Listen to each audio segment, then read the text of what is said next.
Welcome in today exam.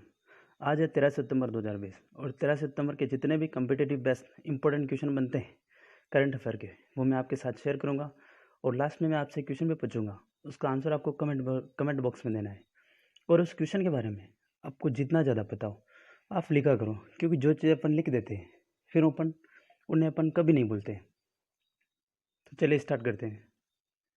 पहला question है, केंद्र सरकार ने कोविड-19 महामारी के दौरान इसके इलाज में कारगर साबित हुई हाइड्रोक्सी क्लोरोक्विन के निर्यात पर रोक लगाई थी। यह दवा मुख्यतः किस रोग की दवा है? तो यह जो कोविड-19 महामारी के दौरान हाइड्रोक्सी क्लोरोक्विन जो मुख्य रूप से जो दवा है वो बहुत ही कारगर साबित हुई, और ये मलेरिया की दवा है, मलेरिया रोग की दवा है जो कारगर साबित हुई कोविड-19 महामारी के दौरान। तो इसका ऑप्शन सी सही है। एक्चुअल में जो बाज़ारों में जो ये बिकती है दवा, ये प्लेक्वे टिल के नाम से बिकती है। जो अपन बाज़ारों में इसको अगर लेने जाते हैं तो प्लेक्वे टिल के नाम से ये बाज़ारों में उपलब्ध रहती है। तो क्वेश्चन नंबर 2, हाल ही में विश्व प्राथमिक उपचार दिवस कब मनाया गया है? तो अभी 12 सितंबर को विश्व प्राथमिक उपचार दिवस मनाया गया है। उसका ऑप्शन भी सही है। अब यहाँ बात आ रही इंपॉर्टेंट डेज की, तो सितंबर के जितने भी इंपॉर्टेंट डेज है वो आप वीडियो पॉज करिए और सीक्वेंस में आप सभी डेज को एक साथ लिखिए, क्योंकि अगर आप सीक्वेंस में सभी डेज को लिखेंगे तो आप डेज को फिर कभी नहीं भूल पाएंगे। क्योंकि जब भी डेज आते हैं तो हमेशा मैं आपको बोलता हूँ कि अगर कभी मैं एक बार बता देता हूँ तो फिर आप उन्हें अगली बार सीक्वेंस में एक साथ लिखिए कमेंट में, ताकि आपको याद रहे। एक्चुअल में ये जो विश्व प्राथमिक उपचार दिवस है ये सितंबर के सेकंड सैटरडे को हर साल मनाया जाता है, और अभी जो सेकंड सैटरडे आया था ये 12 सितंबर को मिला है। तो इस साल का जो विश्व प्राथमिक उपचार दिवस है ये 12 सितंबर को मनाया गया। और ये जो विश्व प्राथमिक उपचार दिवस है ये चोटों को रोकने और जीवन को बचाने में प्राथमिक उपचार की जो महत्वता है उसकी जागरूकता के लिए मनाया जाता है। तो इस क्वेश्चन से आपको इतनी जानकारी मिलती है। क्वेश्चन नंबर 3, हाल ही में कौन सी भारतीय कंपनी दुनिया की 40वीं सबसे मूल्यवान कंपनी बनी है? तो अभी रिलायंस इंडस्ट्रीज भारतीय कंपनी दुनिया की 40वीं सबसे मूल्यवान कंपनी बन गई है। तो इसका ऑप्शन सही है, सी सही है, रिलायंस इंडस्ट्रीज। क्वेश्चन नंबर 4, हाल ही में किस राज्य के ई फाइलिंग उपभोक्ता शिकायत प्रणाली को शुरू किया है? तो अभी दिल्ली राज्य ने ई फाइलिंग उपभोक्ता शिकायत प्रणाली शुरू की है। अब ई फाइलिंग उपभोक्ता शिकायत प्रणाली ये क्या है? एक ऑनलाइन कंज्यूमर कंप्लेंट जो शिकायत प्रणाली है, इसमें आप ऑनलाइन कंज्यूमर कंप्लेंट कर पाएंगे। और अभी तक ये फैसिलिटी सिर्फ महाराष्ट्र में थी, तो दिल्ली दूसरा ऐसा राज्य है जहाँ पे ऑनलाइन कंज्यूमर कंप्लेंट आप कर सकते हो। और यहाँ पे जो ऑनलाइन फैसिलिटीज़ है ई फाइलिंग उपभोक्ता शिकायत की, वो दिल्ली में भी शुरू की है। और ये दूसरा ऐसा राज्य जहाँ पे ई फाइलिंग उपभोक्ता शिकायत प्रणाली लागू है। और पहला महाराष्ट्र में पहले फैसिलिटी थी, और अभी दिल्ली में ही एसटी प्लान शुरू हुई, और अब दिल्ली में ऑपरेशन शील्ड भी अभी शुरू हुआ, और दिल्ली में ही इंडिया का पहला आईबी चार्जिंग प्लाज्मा शुरू हुआ है। और अभी अपना भारत का पहला प्लाज्मा बैंक दिल्ली में खोला गया। और अब यहाँ बात होती है दिल्ली की, तो जो दिल्ली है, दिल्ली भारत की कैपिटल कब बनी और कैसे बनी, ये बहुत इम्पोर्टेंट है। तो दिल्ली जब 1911 में ये घोषणा हुई थी कि कोलकाता से कैपिटल दिल्ली ट्रांसफर्ड हो जाएगी, और फिर 1970 में जाके न्यू दिल्ली जो है कैपिटल बनी। और जो 1927 है उसमें दिल्ली का नाम चेंज करके न्यू दिल्ली कर दिया गया, और 1927 में न्यू दिल्ली इंडिया की राजधानी है। और फिर एक्चुअल में फाइनली 13 फरवरी 1931 को इंडिया की कैपिटल फाइनली रूप से न्यू दिल्ली को क्लियर कर दिया गया, और फाइनली कैपिटल 13 फरवरी 1931 को इंडिया की राजधानी बनी दिल्ली। तो दिल्ली के बारे में भी आपको पता होना चाहिए। क्वेश्चन नंबर 5, हाल ही में नासकॉम फ्यूचर स्किल्स के सहयोग से किस कंपनी में भारत में छात्रों को AI कुशलता प्रदान करने की पहल शुरू की है? तो अभी माइक्रोसॉफ्ट ने नासकॉम फ्यूचर स्किल्स के सहयोग से कंपनी में भारत को AI कुशलता प्रदान करने की पहल शुरू की है। AI यानी आर्टिफिशियल इंटेलिजेंसी की जो कुशलता है वो माइक्रोसॉफ्ट कंपनी भारत के छात्रों को कुशल प्रदान करने की भी पहल शुरू की है। तो इसका ऑप्शन बी सही है, माइक्रोसॉफ्ट। अब यह बात हो रही माइक्रोसॉफ्ट की, तो माइक्रोसॉफ्ट की स्थापना हुई थी 1975 में और माइक्रोसॉफ्ट का जो हेडक्वार्टर है वो है वाशिंगटन में और माइक्रोसॉफ्ट के प्रेजेंट टाइम पे CEO Satya Nadella. Question number 6, हाल ही में डायना रिग का निधन हुआ है, वे कौन थी? तो हाल ही में डायना रिग का निधन हुआ, वे एक ब्रिटिश अभिनेत्री थी और आपने अगर देखा होगा, अगर आपने गेम ऑफ थ्रोन सीरीज देखी है तो उसमें जो अभिनेत्री थी वो डायना रिग ही थी। क्वेश्चन नंबर 7, हाल ही में भारत, अमेरिका और किस देश ने मिलकर 5G तकनीक के विकास का फैसला किया है? तो अभी भारत, अमेरिका और इजराइल ने मिलकर 5G तकनीक के विकास का फैसला लिया है कि अब तीनों देश साथ में मिलकर 5G तकनीक के विकास का फैसला करेंगे, जो 5G तकनीक है उसमें विकास करेंगे। और अब यहाँ बात हो रही है इजराइल की, तो मैप में देखिए आप, ये है इजराइल की कैपिटल यरूशलेम, इजराइल का कैपिटल यरूशलेम है। इसे जेरूशलेम भी कहते हैं, यरूशलेम भी कहते हैं और जेरूशलेम भी कहते हैं। इतने नाम से इजराइल के कैपिटल को जाना जाता है, यानी कि यरूशलेम को ही यरूशलेम और जेरूशलेम भी कहते हैं। अब इजराइल की करेंसी इजरायली न्यू शेकल और इजराइल के प्रेजेंट टाइम पे PM है बेंजामिन नेतन्याहू और इजराइल का एक शहर है तेल अबीब। इस जो तेल अबीब शहर है इसके एक स्ट्रीट का नाम बदला है अभी और उस स्ट्रीट का नाम बदलकर गुरु रविंद्रनाथ टैगोर के नाम पर रखा है अभी। और इजराइल ने अभी अपना एक जासूसी उपग्रह लॉन्च किया था और उस जासूसी उपग्रह का नाम था OFAC-16। क्या था? OFAC-16। और इजराइल की संसद का नाम भी आपको पता होना चाहिए, इजराइल की संसद का नाम है नेसिट। क्या है? KNESSET, नेसिट इजराइल की संसद है। तो इस क्वेश्चन से आपको इतनी जानकारी मिलती है। क्वेश्चन नंबर 8, हाल ही में एरो इंडिया 21 यानी एरो इंडिया 21 का 13वां संस्करण कहाँ आयोजित किया जाएगा? तो अभी बेंगलुरु में एरो इंडिया 21 का 13वां संस्करण आयोजित किया। इसका ऑप्शन सी सही है। अभी 3 फरवरी से लेकर 7 फरवरी 2021 तक एरो इंडिया 2021 का 13वां संस्करण आयोजित किया जाएगा और ये एयर इंडिया का सबसे बड़ा एयर शो और सबसे बड़ी एयर प्रदर्शनी है। और इसी की और जो ये जो 13वां संस्करण है, इसी के लिए जो भी प्रेजेंट टाइम पे भारत के रक्षा मंत्री हैं राजनाथ सिंह, इन्होंने एरो इंडिया की वेबसाइट भी लॉन्च की है। नेक्स्ट क्वेश्चन 9, हाल ही में किस राज्य सरकार ने भारत का सबसे बड़ा पिगरी मिशन लॉन्च किया है? तो अभी मेघालय राज्य सरकार ने भारत का सबसे बड़ा पिगरी मिशन लॉन्च किया है। एक्चुअल में हुआ क्या है कि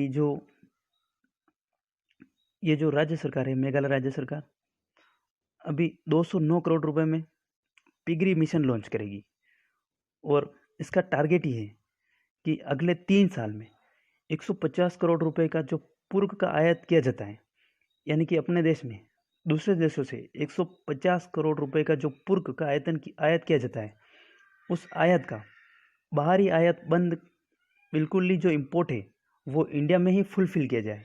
यानी कि जो बाहरी जो पूर्व का आयात होता है 150 करोड़ का, वो भारत से ही इम्पोर्ट हो जाए और इंडिया में ही फुलफिल करके, इसका टारगेट यही है। और इसका जो अभी यहाँ पे पुर्क है, तो पुर्क क्या होता है? पुर्क सूअर का मांस होता है और अभी जो पिगरी मिशन है इस पिगरी मिशन में भी यही है कि जो सूअर है उनका पालन किया जाएगा और ज़्यादा से ज़्यादा जो 150 करोड़ है वो मिशन 150 करोड़ रुपए को जो पूर्ण करता है वो इंडिया में ही इम्पोर्ट किया जाए। इसका मेन उद्देश्य यही है। अब यहाँ बात हो रही है मेघालय की, तो मेघालय की कैपिटल शिलांग, मेघालय की चीफ मिनिस्टर कोनराड संगमा और मेघालय के भी जो प्रेजेंट टाइम पे गवर्नर है वो है सत्यपाल मलिक। तो क्वेश्चन नंबर 10, हाल ही में किसे वुशु चैंपियनशिप 2019 का गोल्ड मेडल प्रदान किया गया है? तो बी पूनम खत्री को वुशु विश्व चैंपियनशिप 2019 का गोल्ड मेडल प्रदान किया है। अब वुशु क्या होता है? वुशु एक प्रकार का मार्शल आर्ट होता है। क्वेश्चन नंबर 11, हाल ही में जारी नौवहन मंत्रालय ने समुद्री क्षेत्र के विवादों को दूर करने के लिए कौन सा मंच शुरू किया है? तो भी नौवहन मंत्रालय ने समुद्री विवादों को दूर करने के लिए सरोद पोर्ट्स नामक मंच शुरू किया है। अभी जो एक्चुअल में सरोद की फुल फॉर्म आपको पता होनी चाहिए। सरोद की फुल फॉर्म है society for affordable redressal of dispute. क्या है फुल फॉर्म? सरोद की full form society for affordable redressal of dispute. Sarod ports है ये एक प्रकार का ऐसा मंच है, और ये सरोद पोर्ट्स एक प्रकार का ऐसा मंच है जो समुद्री विवादों को सुलझाने के लिए काम करता है। और अब यह बात हो रही नौवहन मंत्रालय की, तो जो शिपिंग मिनिस्ट्री है उसके बारे में आपको पता होना चाहिए। यानी कि शिपिंग मिनिस्ट्री है, उसके प्रेजेंट टाइम पे मिनिस्टर कौन है? तो मनसुख मंडाविया। तो भी जो जहाज रानी है वो कौन है? मनसुख मंडाविया। इस वीडियो का अपन टारगेट रखते हैं 1000 लाइक का। अगर ये वीडियो आपको अच्छा लगता है, हेल्पफुल लगता है, तो प्लीज़ आप इस वीडियो को लाइक और सब्सक्राइब ज़रूर करें। और एक बात आपको ध्यान में रखनी है कि आप सुबह उठ के जो सोचते हो, जितना सोचते हो वो आपको हैबिट बनानी है, और उतना सोचो जितना आज दिन तक आपने कभी सोचा ही नहीं हो। और जो सोचा हो वो पूरे दिन उसको अचीव करने की कोशिश करो। अगर आप वो अप्रूव करना सीख जाओगे तो अपनी लाइफ ऑटोमेटिकली सक्सेस बन जाएगी। नेक्स्ट क्वेश्चन 12, हाल ही में मूडीज ने वित्त वर्ष 2021 में भारत की जीडीपी कितने प्रतिशत रहने का अनुमान लगाया है? तो भी मूडीज ने वित्त वर्ष 2021 में भारत की जीडीपी -11.5% रहने का अनुमान लगाया है। तो इसका ऑप्शन सी सही है। एक्चुअल में जो अभी मूडीज है उसने अपनी जो लिस्ट जारी की उसमें वित्त वर्ष 2021 में भारत की जीडीपी -11.5% रहने का अनुमान लगाया। अभी कल ही मैंने आपको बताया था कि जो क्रिसिल है उसने भी अपनी वित्त वर्ष 2021 में भारत की जीडीपी बताई थी। तो जो क्रिसिल है वो भी एक रेटिंग एजेंसी है, और जो मूडीज है ये भी एक रेटिंग एजेंसी है।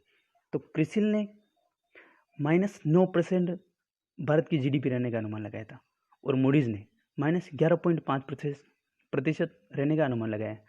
तो जीडीपी यानी ग्रॉस डोमेस्टिक प्रोडक्ट।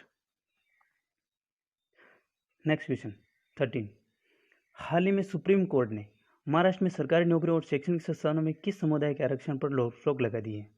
तो भी सुप्रीम कोर्ट ने महाराष्ट्र में सरकारी और शैक्षणिक संस्थानों में मराठा समुदाय के आरक्षण पर रोक लगा दी है। तो इसका ऑप्शन सी सही है। इसका ऑप्शन बी सही है। एक्चुअल में जो मराठा है उनको क्या है कि जब देवेंद्र फडणवीस की जो सरकार थी उसने 16% आरक्षण दे रखा था, और अभी 16% आरक्षण अपनी सुप्रीम कोर्ट ने, जो भारत की सुप्रीम कोर्ट है, उसने 16% आरक्षण जो मराठा को दिया जा रहा था वो रोक लगाने की भी जो अभी रोक लगाई है। अब यहाँ बात हो रही है महाराष्ट्र की। तो महाराष्ट्र की कैपिटल है मुंबई, और महाराष्ट्र के प्रेजेंट टाइम पे सीएम है उद्धव ठाकरे, और महाराष्ट्र की गवर्नर भगत सिंह कोश्यारी। अभी महाराष्ट्र की जो बॉम्बे हाई कोर्ट है उसके चीफ जस्टिस दीपंकर दत्ता, और महाराष्ट्र में संजय गांधी नेशनल पार्क है, गुग्गुमल नेशनल पार्क है, और महाराष्ट्र में ही नवेगांव नेशनल पार्क है। अभी जो महाराष्ट्र के हिस्ट्री पर बेस्ड है जो महाराष्ट्र की जो हिस्ट्री पर जो बेस्ड है वो एक पुस्तक है, Shivaji in South Block, the unwritten history of a proud people. और ये बुक जो जर्नलिस्ट है गिरीश कुबेर उनके द्वारा लिखी गई। और भी महाराष्ट्र में ही मुफ्त स्वास्थ्य बीमा योजना भी जो प्रदान करने वाला भारत का पहला एक स्टेट है जिसने मुफ्त स्वास्थ्य बीमा शुरू किया है, तो वो महाराष्ट्र है। और अभी महाराष्ट्र में प्रोजेक्ट प्लेटिना शुरू हुआ है। नेक्स्ट क्वेश्चन 14, हाल ही में 9 सितंबर 2020 को किस विश्वविद्यालय ने अपने 100 वर्ष पूरे किए? तो भी AMU, सॉरी यहाँ पे जो मिस्टेक आ गई है AMU, ऑप्शन सी AMU और ऑप्शन डी कोई नहीं, लेकिन थोड़ी टाइपिंग मिस्टेक है, तो ऑप्शन सी AMU ने जो यूनिवर्सिटीज़ है उसने भी 9 सितंबर 2020 को अपने 100 वर्ष पूरे किए हैं। अभी एक्चुअल में 9 सितंबर 1900 जो AMU है उसकी स्थापना हुई थी 9 सितंबर 1920 में। तो भी जो 9 सितंबर 2020 आया है उस दिन AMU ने अपना 100वां वर्ष पूरा किया, यानी 100वीं वर्षगांठ मनाई है, 100वां स्थापना दिवस मनाया है। क्वेश्चन नंबर 15, हाल में भारत सरकार ने बैंक उधारकर्ताओं को राहत देने के लिए किसकी अध्यक्षता में समिति गठित की है? तो अभी राजीव महर्षि की अध्यक्षता में भारत सरकार ने बैंक उधारकर्ताओं को राहत देने के लिए समिति गठित की है, तो इसका ऑप्शन बी सही है, राजीव महर्षि। राजीव महर्षि भारत के पहले CAG थे। CAG यानी कंट्रोलर ऑडिटर जनरल। तो यदि राजीव महर्षि पहले CAG थे तो भारत के प्रेजेंट टाइम पे CAG कौन है? तो भारत के प्रेजेंट टाइम पे CAG गिरीश चंद्र मुर्मू है।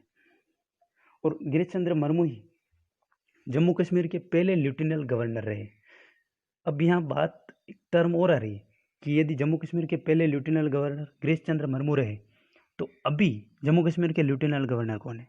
तो अभी जम्मू कश्मीर के लेफ्टिनेंट गवर्नर मनोज सिन्हा है। तो इसका ऑप्शन बी सही है, राजीव महर्षि। और इस क्वेश्चन के बारे में आपको इतनी जानकारी रखनी है। क्वेश्चन नंबर 16, हाल ही में EPFO ने वर्ष 2019-20 के लिए 2 किस्तों में भविष्य निधि ग्राहकों को कितने प्रतिशत ब्याज का भुगतान करने का निर्णय लिया है? तो भी EFPO ने वर्ष 2019-20 के लिए 2 किस्तों में भविष्य निधि ग्राहकों को 8.50% ब्याज का भुगतान करने का निर्णय लिया गया है, यानी कि 8.50 ब्याज EFPO जो अपने जो एम्प्लॉयज़ होते हैं, जो गवर्नमेंट एम्प्लॉयज़ होते हैं, जो ऐसे गवर्नमेंट एम्प्लॉयज़ जिनका PF करता है उनको भी 8.50% ब्याज भुगतान करने का निर्णय लिया है EFPO ने। लास्ट वीडियो का आंसर का क्वेश्चन, जो लास्ट वीडियो में मैंने आपसे क्वेश्चन पूछा था उसका आंसर, हाल ही में किस राज्य ने देश की पहली एकीकृत एयर एम्बुलेंस सेवा का अनावरण किया है? तो अभी कर्नाटक ने अपनी पहली एयर एम्बुलेंस सेवा का अनावरण किया है और ये देश की पहली एकीकृत एयर एम्बुलेंस सेवा है। आज के लिए आपका क्वेश्चन है, हाल ही में क्रिसिल ने वित्त वर्ष 2021 में भारत की GDP कितने प्रतिशत रहने का अनुमान लगाया? इसमें 4 ऑप्शन दिए गए, आपको इसमें से सही ऑप्शन है वो चुनना है। और इस क्वेश्चन के बारे में आपको जितना ज़्यादा पता हो आप लिखा करो, क्योंकि जो चीज़ें अपन लिख देते हैं फिर आप उन्हें कभी नहीं भूलते। तो अगर आप हमारे जो PDF है वो अगर डेली करंट अफेयर की PDF चाहते हैं तो आप हमारे जो डिस्क्रिप्शन में टेलीग्राम की जो लिंक थी उस पर क्लिक करके अब हमारे टेलीग्राम ग्रुप को ज्वाइन कर सकते हैं और आप सभी PDF एक साथ प्राप्त कर सकते हैं। और अगर इस वीडियो को आपको अच्छा लगता है, हेल्पफुल लगता है, तो आप हमारे वीडियो को सब्सक्राइब ज़रूर करें और इसके बराबर में जो बेल आइकन है उसको ज़रूर क्लिक करिए, ताकि आपको रोज़ सुबह अर्ली मॉर्निंग में आपको इसका नोटिफिकेशन प्राप्त हो और आपको करंट अफेयर में एनी हेजिटेशन, एक भी प्रॉब्लम सॉल्यूशन है वो। Thanks for watching, best with you today exam.